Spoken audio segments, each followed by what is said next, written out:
Bro, anong masasabi mo sa kay Imok, ano? Pwede mo siyang batiin sa birthday niya. Mok, happy birthday kali mo ka. Mapunta kami dyan ay. Handa mo ng 2 litson mo dyan. Baka kulangin. Baka kulangin pa sa akin yan. Sabihin mo sa kanya, anong masasabi mo dahil birthday niya? Masabi ko lang sa birthday mo, Mok.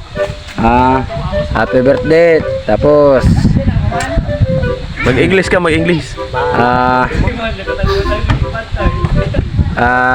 wag mo na isipin na malayo sa yung daughter mo. Daughter?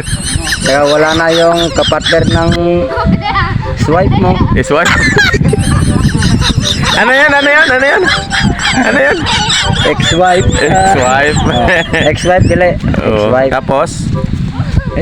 Bandang uli, masasama din kayo sang Ang future wife. ng future wife mo. Ano, ulitin mo? Future. Future wife. Ayun! Masabi ko lang kayo mo, hindi sa maglungkot. Oo, maglungkot. Na ilayo sa kanya ang son niya. Oo, ang son. Ang daughter niya pala. Ang daughter pala. At Tapos?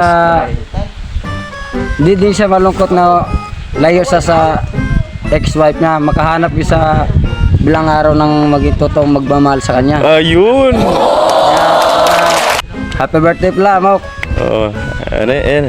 Imbitahin mo kami. Sana, Mok. Ibinta. Ano? Isa, dalawa, tatlo. Ibintahan mo kami Oo, sa ibintahan birthday mo. Kami lahat. Oo. Para magsasaya, happy kayo. Oo. Tapos ihanda mo ang... Ihanda mo ang 2 litson mo dyan. Ayun. Pero dagdagan mo na kahit sinugbang isda At uubusin. at ubusin namin. Baka pati tayo nga kakainin ko pa. Anong masasabi mo kay Imok dahil birthday niya? Tsaka happy birthday mo. Tsaka glad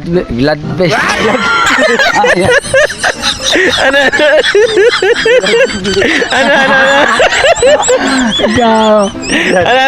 Ano ulit? God bless. Ayun, God bless. Maingat ka palagi. Oo. Kaya baka sige pag lalakad mo sa daan makahanap ka ng future love life mo. Sa akin, hindi ko na. Yan. Saka idilat mo na rin yung mata mo para makakita ka na ng totoo nagmamahal sa'yo.